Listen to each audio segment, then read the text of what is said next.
શું થયું માધુરીબેન?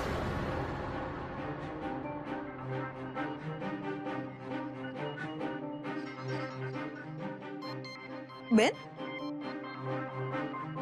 હજી જાગો છો? અહીંયા શું કરતા હતા? મારી અને કોમલની વાતો સાંભળતા હતા? ના ના ભાભી, મા દીકરીની વાતમાં શું સાંભળવાનું? એકચ્યુઅલી આજે જમ્યા પછી મારાથી વોક નહીં થઈ હતી, એટલા માટે હું આ સ્ટેપ્સ ચડઉતર કરતી હતી. અચ્છા અચ્છા.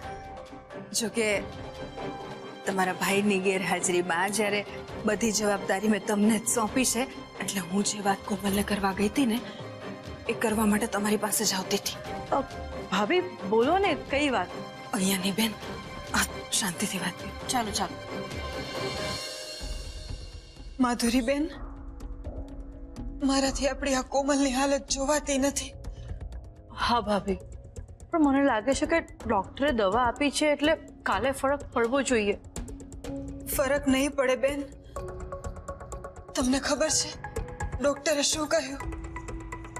ડોક્ટરે કહ્યું કે આપણી કોમલને જે માનસિક તાણ છે ને એના સ્વાસ્થ્ય માટે બહુ હાનિકારક છે. ઓહ, એમ વાત છે? હા બેન, એટલે સૌથી પહેલા તો આપણે આપણી કોમલને આ તણાવમાંથી મુક્ત કરવી પડશે. પણ કોમલને આ તણાવમાંથી મુક્ત કરવા તમે શું કરવા માંગો છો? મેં નક્કી કર્યું છે કે આપણી કોમલને પેલી ધમકી આપનાર વ્યક્તિનું નામ વારે ઘડીએ પૂછવા કર્યા કરતા આપણે સામેથી જ આપણા દુશ્મનને આ બંગલો, ગાડી, પૈસા જે જોતું હોય ને એ બધું આપી દઈએ. આ તમે શું બોલ્યા ભાભી?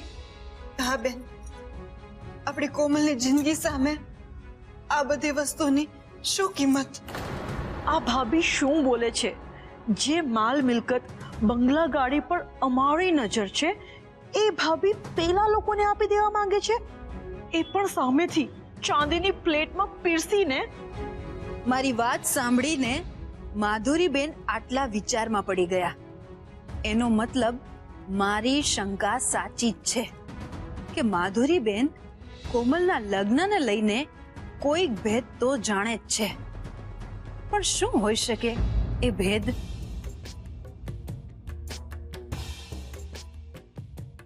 બેન, શું વિચારમાં પડી ગયા? કઈ નહીં. હું શું કહું છું, આપણે ધમકી આપનાર વ્યક્તિ સામે એક શરત તો રાખશું જ. કેવી શરત? આપણે એમને કહેશું કે આપણે એ લોકોને જે જોઈએ ને એ બધું જ આપશું. આ બંગલો, ગાડી, પૈસા જે જોતું હોય, પણ એના બદલામાં એ આપણી કોમલને આ લગ્નના બંધનમાંથી મુક્ત કરી દે, બસ. મને લાગે છે કે બધું આપ્યા પછી જો એ આપણી કોમલને આ બંધનમાંથી મુક્ત કરી દેતા હોય ને તો આપણો સોદો ફાયદામાં રહેશે. બરાબર ને માધુરીબેન?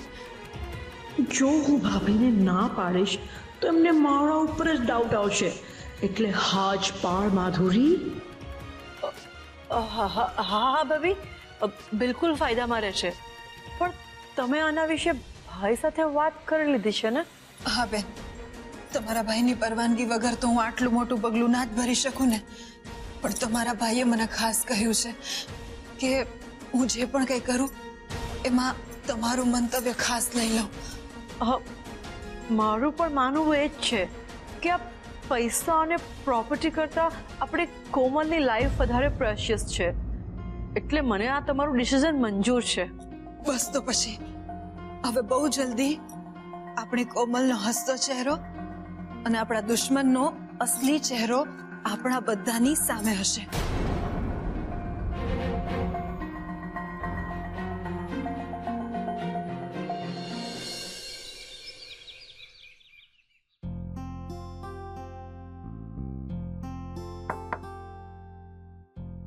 Hey जाड़ी, may I come in?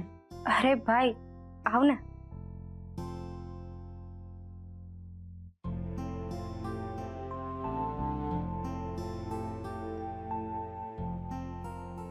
ઓય આ શું થયું? તું 2 દિવસમાં કેટલી બધી સુકાઈ ગઈ? આવું ના ચાલે. તું ફટાફટ પહેલા હતી ને એવી થઈ જા, નહીં તો મારે તને જાડીને બદલે પાતળી કહેવું પડશે. And which I don't like. એ જાડી, બસ આમ જ હસતી રહે અને જલ્દી સાજી થઈ જા. ભાઈ તમને બધાને મુસીબતમાં મૂકીને મારા ફેસ ઉપર આવતી આ સ્માઇલ શું કામની? આવું કેમ બોલે છે? તો બીજું શું બોલું? મને ટેન્શન ફ્રી કરવા માટે મમ્મા શું કરવા માંગે છે એ તને ખબર છે ને? હા ખબર છે, અને આમાં અમારા બધાનો માને ફૂલ સપોર્ટ છે. હાય, પપ્પાની પ્રોપર્ટી, બિઝનેસ, ઘર, આ બધામાં તારો પણ શેર છે ને? મારા માટે તું તારો શેર જતો કરવા તૈયાર છે? હા, કારણ કે હું જેના માટે બધું જતું કરી રહ્યો છું ને, એ કોઈ રસ્તે ચાલતી અજાણી વ્યક્તિ નહીં, મારી પોતાની નાની સગી બેન છે. અને એ જાડી, હું તારા માટે જેટલું કરું ને એટલું ઓછું છે. પણ ભાભી, એમનું શું? એમને પણ આ ડિસિઝન માન્યા છે? ઓફકોર્સ. અને એ તને છે ને મારી નાની બહેન કે એની પોતાની નણંદ નહીં, એ તને એની બેસ્ટ ફ્રેન્ડ માને છે, અને બેસ્ટ ફ્રેન્ડ માટે એ કંઈ પણ છોડવા તૈયાર છે. થેન્ક યુ વેરી મચ ભાઈ. જાડી, આજે થેન્ક યુ કીધું એ કીધું, પણ આજ પછી જો ફરીવાર તે થેન્ક યુ કહીને મારું ઇન્સલ્ટ કર્યું છે ને તો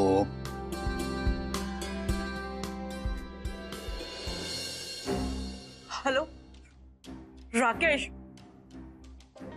મને તો ભાભી પર ગુસ્સો પણ આવે છે અને દયા પણ આવે છે. અરે પણ થયું છે શું એ તો કહે.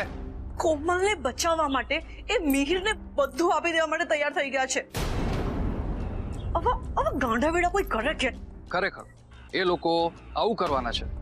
હા તો ભાભીએ મને કહ્યું છે કે કોમલની લાઈફની સામે પૈસાની વેલ્યુ 0 છે. વોટ? કોકિલા ભાભી આવું કહ્યું? હા તો પણ એમને ક્યાં ખબર છે આપણા માટે કેટલી પૈસાની વેલ્યુ છે તે.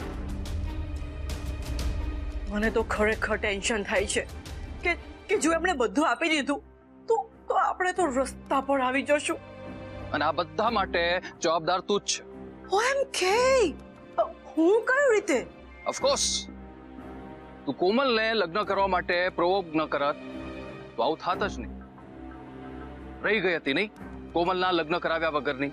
મને કોઈ એક્સાઇટમેન્ટ ન હતું મેરેજ કરાવવાનું, પણ આ તો જે રીતે ભાભી મને લેક્ચર આપીને ઇરિટેટ કરતા હતા, તો મને થયું કે આવું કંઈક કરું તો એમનું નાક કપાય અને એમનો ઈગો હર્ટ થાય.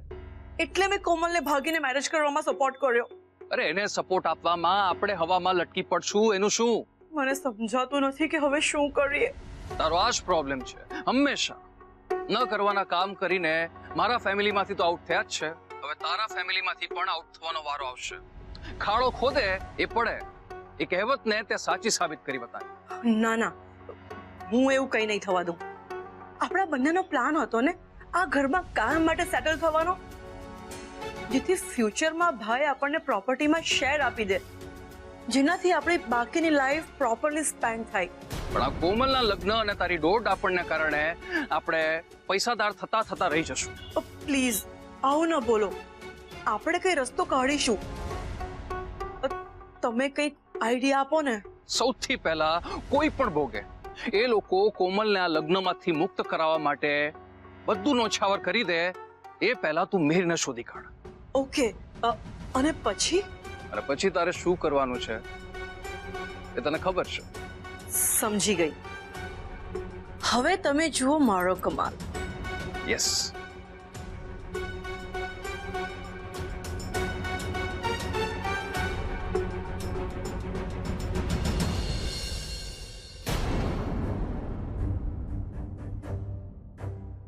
અરે ભાઈ, વાગ્યું તો નથી ને?